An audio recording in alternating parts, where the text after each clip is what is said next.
Hello everyone, मैं गौरव बेले आप सभी का स्वागत करता हूं आपके अपने channel magnet brains Hindi medium पर। एक ऐसा प्लेटफॉर्म जहां पर आपको मिलता है हिंदी माध्यम का कक्षा 7वीं से लेकर कक्षा 12वीं तक का संपूर्ण पाठ्यक्रम बिल्कुल निःशुल्क में। मतलब आपको यहाँ की किसी भी वीडियो को देखने के लिए एक भी पैसे का पेमेंट नहीं करना है। सभी वीडियोस बिल्कुल निःशुल्क हैं, वो भी क्वालिटी कंटेंट और बेस्ट फैकल्टीज के साथ आपको उपलब्ध कराए जाते हैं। तो बात करेंगे इस वीडियो में हम क्या पढ़ेंगे, तो इस वीडियो में हम ब्राजील के एक प्रयोग के बारे में बात करने वाले हैं, जिसमें हम देखेंगे कि वास्तविकता में लोकतंत्र और कितना मजबूत हो सकता है, जिसमें लोगों की और भागीदारी होनी चाहिए। तो यहां लोगों की और भागीदारी कितनी अधिक हो सकती है उसके बारे में हम बात करेंगे। ये टॉपिक है कक्षा 10वीं के सामाजिक विज्ञान की जो आपकी पुस्तक है राजनीति विज्ञान, उसका अध्याय 2 संघवाद का आखिरी टॉपिक है, जिसमें हमें ब्राजील के एक प्रयोग के बारे में बात करनी है। ब्राजील का एक शहर है पोर्तो एलेग्रे। ये पोर्तो एलेग्रे के अंदर अगर आप देखेंगे तो यहां पर विकेंद्रीकरण और नागरिकों की सक्रिय भागीदारी वाले, है ना, चूंकि हम आपकी सक्रिय भागीदारी उतनी नहीं है, ऐसी सक्रिय भागीदारी वाले लोकतंत्र का एक आपको एक विलक्षण सा प्रयोग देखने को मिलेगा। शहर की जो नगर परिषद है, जैसे हमारे यहां पर नगर परिषद को आप क्या कहते हैं, हमारे यहां पर नगर पालिका कहते हैं, ऐसे यहां पर एक नगर परिषद है। तो इसी नगर परिषद के समानांतर एक क्या कर दिया गया, एक संगठन खड़ा कर दिया गया, मतलब इसके बराबर में एक संगठन तैयार कर दिया गया और उसमें शहर के बारे में वास्तविक फैसले करने का अधिकार वहां के इस संगठन में वास्तविक फैसले कौन करेगा, वहां के जो निवासी हैं। और इस संगठन में करीब 13 लाख लोग, मतलब उस शहर में करीब 13 लाख लोग हैं, तो 13 लाख लोग उस संगठन में जुड़े हैं, मतलब वो अपने शहर का बजट तैयार कर रहे हैं, बजट तैयार करने में भागीदारी कर रहे हैं, कुछ सजेशन दे रहे हैं, कुछ बता रहे हैं। तो इस आधार पर आप क्या कह सकते हैं कि ये सक्रिय लोकतंत्र है, क्या कह सकते हैं, एक्टिव डेमोक्रेसी आप इसको कह सकते हैं। शहर को अनेक उप क्षेत्रों में बांटा है, जैसे हमारे यहां पर नगर पालिका, नगर निगम, नगर पंचायत, ग्राम पंचायत, इनको वार्डों में बांटते हैं, उसी तरीके से यहां भी अलग अलग उप क्षेत्रों में इसको बांटा गया है, विभाजित किया गया है। हर उप क्षेत्र की अपनी अलग बैठक होती है ना, अपनी अलग बैठक होगी, जिसका स्वरूप ग्राम सभा की तरह होता है। इसमें उस इलाके के सभी नागरिक भाग लेते हैं। मतलब शहर की अगर हम बात करें, शहरी क्षेत्रों में कितनी एक्टिव डेमोक्रेसी हमें देखने को मिल रहा है, कितनी हमें सक्रिय लोकतंत्र देखने को मिल रहा है। फिर कुछ बैठ के पूरे शहर को प्रभावित करने वाले मुद्दों पर होती है, उसमें शहर का कोई भी नागरिक भाग ले सकता है। इसमें शहर के बजट पर चर्चा होती है कि हमें भाई बजट कैसा रखना है, कैसा नहीं रखना है। इसके बाद इन प्रस्तावों को नगर पालिका के सामने ले जाते हैं। चलिए आप दो तरीके से देख लीजिए, एक आपकी नगर पालिका आ गई और नगर पालिका के समानांतर में, चलो मैं यहां एकदम क्लियर पेज पर आपको बता देता हूं कि एक आ गई नगर पालिका, है ना, और नगर पालिका के समानांतर में एक संगठन तैयार कर दिया।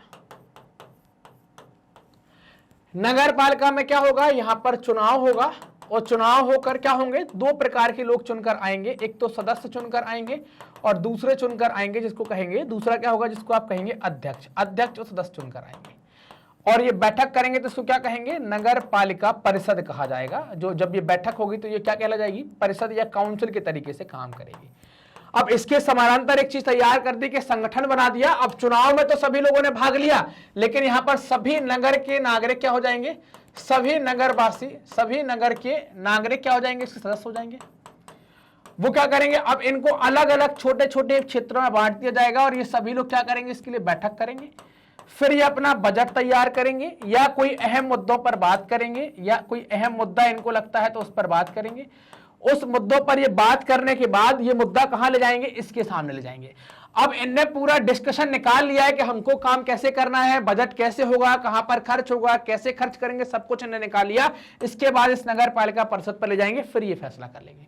तो आप देख पा रहे हैं कि लोग अपना बजट तैयार करने में, लोग अपनी नीति बनाने में, लोग अपने यहां पर पैसा खर्च करने में, लोग अपने यहां पर टैक्स लगाने में, हर एक चीज पर, हर एक कदम पर भागीदारी कर रहे हैं। इसी कारण से इस पूरे मॉडल को आप क्या कहेंगे, ये पूरा मॉडल कहलाएगा, इसको कहेंगे आप सक्रिय लोकतंत्र। क्या कहेंगे इसको, सक्रिय लोकतंत्र कहा जाएगा।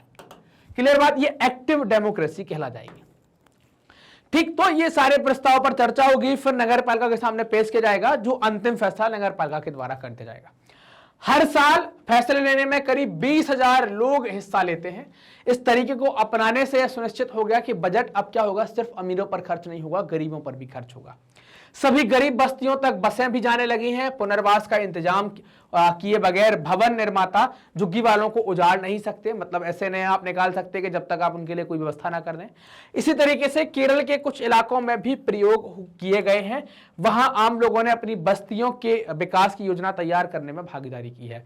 तो अगर सक्रिय लोकतंत्र होगा तो विकास मतलब उस देश के, जिस भी देश में सक्रिय लोकतंत्र होगा, लोग अपनी ज्यादा भागीदारी दिखाएंगे तो अंतिम व्यक्ति तक विकास पहुंचेगा, अंतिम व्यक्ति का भी विकास होगा। जो लोकतंत्र की मूल भावना है, जो लोकतंत्र का मूल उद्देश्य है कि अंतिम व्यक्ति का भी विकास होना चाहिए, तो उसमें सक्रियता की बहुत जरूरत है। तो ये ब्राजील के एक प्रयोग से हमें पता चल जाता है, ये ब्राजील का एक प्रयोग हुआ करता था। तो ब्राजील के प्रयोग में हमने सक्रिय लोकतंत्र के बारे में, लोगों की भागीदारी के बारे में कि लोकतंत्र में कैसे भागीदारी करें और उस भागीदारी से कैसे निम्नतर स्तर पर विकास हो सकता है। आप देख रहे हैं यहां पर कि छोटी छोटी बस्तियों तक में बसें जाना स्टार्ट हो गई, बजट का पैसा सब पर बराबर खर्च होना स्टार्ट हो गया। लोग जितनी भागीदारी करेंगे, जितनी सामने आएंगे, अगर इस प्रकार के मॉडल और आते हैं तो लोगों की भागीदारी बढ़ेगी, इससे वो अपनी समस्याएं सामने रखेंगे, उनका निराकरण भी तेजी से होगा। मार्गरेट बेंस अपनी हाई क्वालिटी एजुकेशन, साथ ही साथ अपनी निःशुल्क शिक्षा के लिए भी जाना जाता है। मतलब इस क्वालिटी कंटेंट के वीडियो देखने के लिए आपको एक पैसे का भी पेमेंट नहीं करना है, कोई रुपए खर्च नहीं करना है। हम बहुत सारे कोर्स ऑफर करते हैं, जैसे आप देखें CBSE English medium, CBSE Hindi medium, NTSC, Olympiad, CUET, फिर यूपी बिहार बोर्ड, बैंकिंग, जैप कैप, सब वीडियो आपको बिल्कुल निःशुल्क में मिलते हैं। ये वीडियो कहां देखेंगे तो हमारे ऑफिशियल यूट्यूब चैनल पर, हमारी जो वेबसाइट है वहां पर, हमारा जो एप्लीकेशन है वहां पर, तीनों जगह आपको बिल्कुल निःशुल्क देखने को मिलेंगे। मतलब आपको यहां पर कोई पेमेंट नहीं करना। आप हमसे कनेक्ट हो सकते हैं यूट्यूब के माध्यम से, फेसबुक के माध्यम से, इंस्टा, टेलीग्राम और ट्विटर के माध्यम से आप कनेक्ट कर सकते हैं। वहां पर सर्च करेंगे मैग्नेट बेंस तो कनेक्ट हो जाएंगे। हम कोई नई एक्टिविटी करते हैं, कुछ नया करते हैं तो सारी सोशल मीडिया प्लेटफॉर्म पर आपको जानकारी मिल जाएगी। ये वीडियो आप देख रहे हैं मैग्नेट बेंस के हिंदी चैनल मैग्नेट बेंस हिंदी मीडियम पर, तो चैनल को सब्सक्राइब कीजिए, वीडियो को लाइक कीजिए और अपने दोस्तों के साथ जमकर शेयर कीजिए। कमेंट सेक्शन में कमेंट भी करें, बताएंगे आपको वीडियो कैसे लग रहे हैं, साथ ही साथ कोई डाउट है तो उनको भी आप वहां पर पूछ सकते हैं। मिलते हैं अगले वीडियो में, तब तक अपना ध्यान रखिए, ख्याल रखिए, पढ़ते रहिए। धन्यवाद।